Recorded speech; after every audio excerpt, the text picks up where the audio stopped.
Namaskar. Today we are going to discuss about Boolean indexing and filtering of data. Now, what is Boolean indexing? Basically, in the place of numeric values, if we place two Boolean values, true or false, that is known as Boolean indexing. And why do we do so? So that the data accessing becomes easier. So I'll show you that how to access the records with the help of Boolean indexing.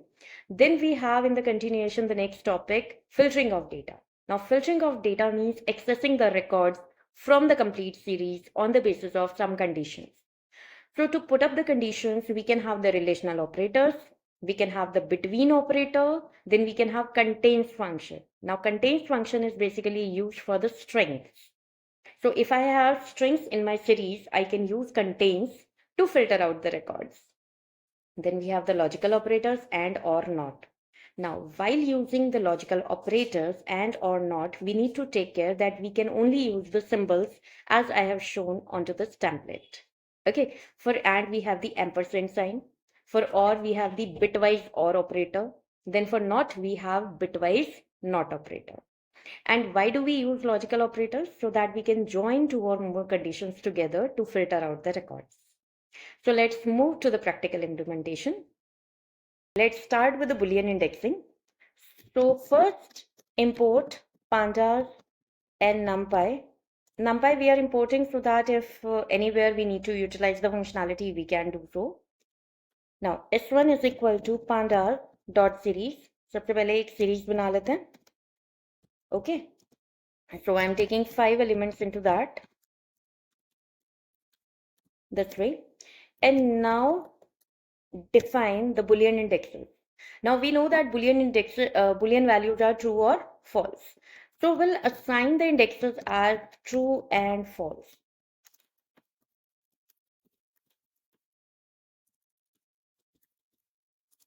False and true. That's it. Okay, 5 values and 5 indexes. Now let's try to run it. Okay. My Boolean indexes have appeared into my output. Now instead of the numeric values, numeric indexes, my Boolean values, true and false, are appearing in place of indexes. So why do we do so? So that we can access the elements in a more easier way. Now let's say मुझे सिर्फ true indexes वाली values को access करना है, right? So what will I do? I will write over here only true, s1 of true. Now let's see the result. Only true indexes values have appeared. Okay. In reverse, if I say I want only false, so I get the result. Okay, so this is the beauty of Boolean indexes. When we define them, we filter out the data in a more quicker way and more easiest way, right? So this is how Boolean indexing work. Now let's move on to the filtering of data.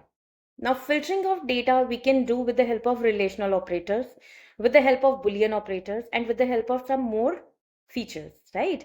So let's start one by one. If I want to access the elements which are even in numbers. So what will I do? I will write a command, a condition in between the square brackets of my S1, right? So S1 modulus 2 is equal to 0. Now this particular condition will be applied on each and every element present into my series. If the element is even, will be displayed. If the number is not even, it won't be displayed, right? Let's check it out.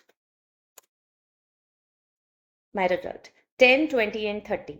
15 and 25 are not printed because these numbers are not even, right? I can change my condition to like if I want to display the element which are greater than 20. Okay, now let's check. According to me, my 25 and 30 must be printed. Let's see what is the result. 25 and 30. If I say I want to display less than 20, now my elements 10, 15 must be displayed, right? Here is my result. And if I add is equal to sign also, that means I am including less than and equal to 20. Now my three values will appear into my output. This is how it looks like. Okay, so my relational operators work in this way. And if I want a specific value, that means only 20. If my element is matching this value, then only it will be displayed, otherwise not. Then what will happen? I get one value, right? Okay, now I can join my conditions too. If I want two particular conditions, so I have the logical operators in between, and my logical operators are and or not. If I talk about कि जो and है, it is displayed as and. My or operator is displayed as this. My not operator is displayed as this in my series. Okay, so if I want कि other than 20, everything will be printed. मतलब 20 नहीं चाहिए, बाकी सब कुछ print हो जाए, ठीक है? मतलब इज इक्वल टू का ऑपोजिट ऑपरेशन. तो मैं क्या करूंगी? I will use not operator and I will take this condition into my round brackets. ठीक है? Now let's check it. How does it work? See, 20 is missing, rest everything is there. I had 5 elements into my series, now 4 are displayed except 20. So this is how the not operator works. Now I will show you that how can I join my two conditions together, right? So I say that S1 is less than 20 or S1 is equal to 25. ठीक है? मतलब और मतलब क्या होता है? either of any condition must be true, then I'll get my answer. ठीक है? दोनों के अकॉर्डिंग. मतलब S1 is less than 20, तो 20 से नीचे वाले 10 and 15 भी डिस्प्ले हो जाएंगे. And because I have writing in और condition S1 is equal to 25, तो 25 भी डिस्प्ले होगा. अब इसमें एक चीज हम और करेंगे कि will mark the round brackets on both the conditions to separate them so that no ambiguity is generated at the interpreter side. Okay, कि उसको ये समझ आ जाए कि दोनों कंडीशंस मेरी सेपरेट हैं and they are joined with the help of और ऑपरेटर. ठीक है? तो मेरी दो कंडीशंस हो गई, S1 is less than 20 and S1 is equal to 25 and as I told you कि दोनों ही प्रिंट होंगे. ओके, तो एक बार रन करते हैं. I get my result. जो लेस देन वाली कंडीशन है उसमें 10 एंड 15 प्रिंट हो गए और जो इक्वल वाली कंडीशन है उसमें 25 भी प्रिंट हो गया. तो दोनों वर्क करेंगे. अब यहां पे अगर मैं एंड ऑपरेटर यूज कर लूं, अब एंड ऑपरेटर क्या करता है? एंड ऑपरेटर की फंक्शनैलिटी होती है मेरी ये वाली कंडीशन भी ट्रू होनी चाहिए और ये वाली कंडीशन भी ट्रू होनी चाहिए, तभी मेरा रिजल्ट आएगा, वरना नहीं आएगा. ठीक है? अब क्योंकि लेस देन 20 में 10 और 15 आ रहा है और इक्वल टू 25 में वो वाली कंडीशन कहीं नहीं वेरी कर रही और 25 भी मेरा लेस देन 20 में नहीं आ रहा. तो एक बार देखते हैं कि क्या रिजल्ट आता है मेरा, क्योंकि दोनों ही कंडीशंस मेरी सेटिस्फाई नहीं हो रही हैं एक्चुअली. ठीक है? मतलब एक दूसरे से मैच नहीं हो रही हैं. सेटिस्फाई तो हो रही हैं लेकिन एक दूसरे से मैच नहीं हो रही. तो क्या आया? Empty series. अब लॉजिकल एरर्स पे इंटरप्रेटर एरर नहीं देता. You need to take care of that कि एग्जाम में जब आप ये लॉजिकल ऑपरेटर्स का आउटपुट लिखते हैं, then you do not have to mention the error, but the empty series will be printed. अब एक ऐसी कंडीशन ले लेते हैं जो दोनों में मैच कर जाए. टेक 15. ठीक है? लेस देन 20 में 15 भी आ रहा है और मेरी एंड कंडीशन में भी 15 है. तो अब देखते हैं कि क्या रिजल्ट प्रिंट होगा मेरा. I got 15. ठीक है? क्योंकि दोनों का कॉमन रिजल्ट यहां डिस्प्ले हो गया है. अब 20 से नीचे तो 10 भी था, लेकिन 10 मेरा सेकंड कंडीशन में फुलफिल नहीं हो रहा. इसलिए वो डिस्प्ले नहीं हुआ। ठीक है, तो ये होती है हमारी when we are working upon two conditions together with the help of और एंड ऑपरेटर। अब यहाँ पे इन चीजों का ध्यान रखना है कि मुझे एंड और नॉट अप्लाई कैसे करना है। अगर मैंने यहाँ लिखा एंड, तो क्या रिजल्ट आएगा मेरा? एरर।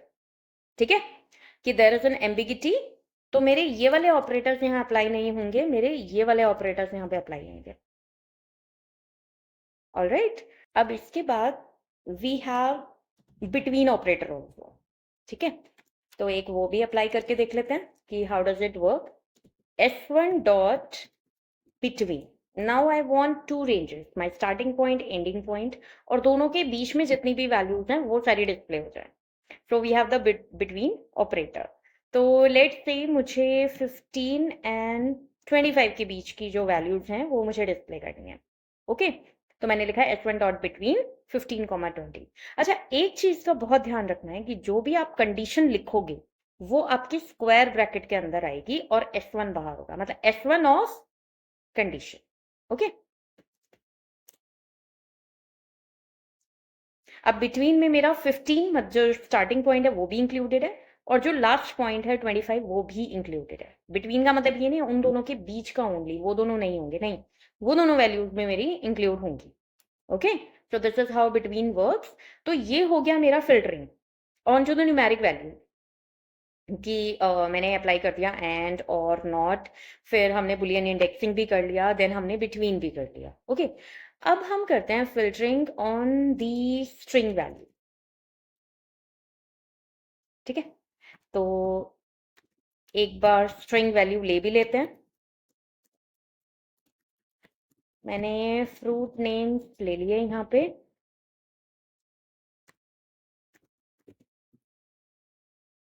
ओके, 5 1 2 3 4 5 हो चुके हैं और 5 मेरे इंडेक्सेस हैं। अब यहाँ पे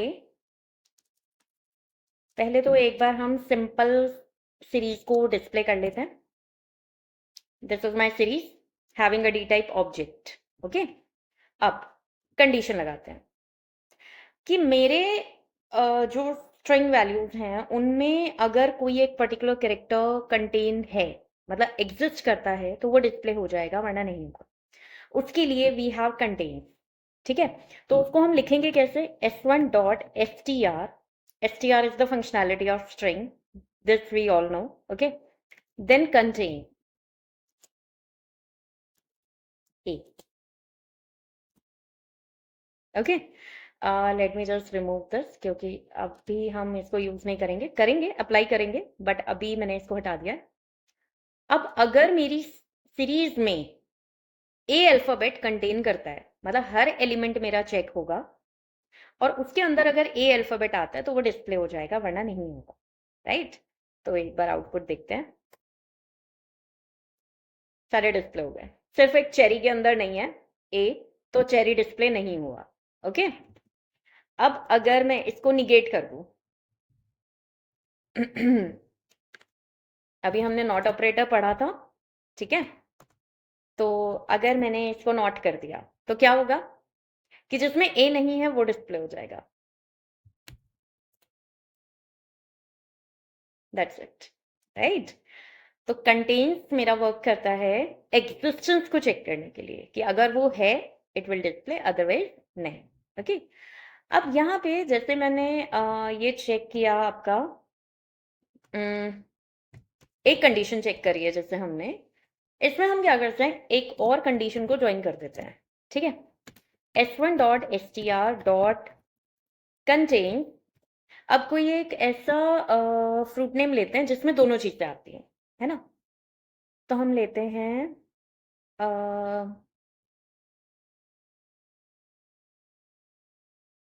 एन ले लेते हैं। ठीक है, एन कंटेन्स एन। ओके, तो देखते हैं क्या रिजल्ट आएगा। अब क्योंकि मैंने और ऑपरेटर में आपको बताया दोनों कंडीशंस आपकी फुलफिल हो जाएंगी। राइट, दोनों का रिजल्ट मिक्स होके आ जाएगा आपका। तो यहाँ पर भी यही होगा, एक बार चेक करते हैं। एप्पल, डेट, बनाना, पपाया, ए तो इन चारों में आ रहा है, और जो मेरी कंडीशन थी कि एन होना चाहिए वो भी आ गया। ठीक है, मैं यहाँ लिखती हूँ आर, क्योंकि चेरी मेरा सेपरेट है, चेरी में आर है, बाकी किसी फ्रूट नेम में मेरा आर नहीं है। ठीक है, तो अब चेक करते हैं एक बार। चेरी भी डिस्प्ले हो गया, दोनों कंडीशन फुलफिल हो गई। अब इसको ऑपोजिट करके देखते हैं एंड ऑपरेटर के थ्रू। अब एंड ऑपरेटर की फंक्शनैलिटी मैंने आपको क्या बताई थी कि एंड ऑपरेटर में दोनों कंडीशंस का जो कॉमन होगा वो डिस्प्ले होगा, है ना। अब मैंने यहां लिखा है आर और वहां पे मेरा ए भी होना चाहिए, तो कुछ है, चेक करते हैं। It is displaying me the empty string. और वहीं अगर मैंने इसको एन कर दिया तो क्या डिस्प्ले होगा, मतलब मेरी कंडीशन जो है उसमें ए भी होना चाहिए और उसमें एन भी होना चाहिए, तो ही मेरा आंसर डिस्प्ले होगा, वरना नहीं होगा। तो चेक करते हैं। बनाना, banana is a fruit name wherein a is also appearing and n is also appearing, right? यहाँ पे n की जगह अगर मैं p कर दूं तो आई गेस मेरा पपाया एंड एप्पल दोनों प्रिंट हो जाएंगे। ठीक है, एक बार चेक करते हैं। Apple and papaya, right? So this is how the filtering happens on the string values with the help of logical operators, right? Simple filtering हम देख चुके हैं, and filtering with the help of Boolean indexing also we have done. So I guess this is enough for the day. Thank you.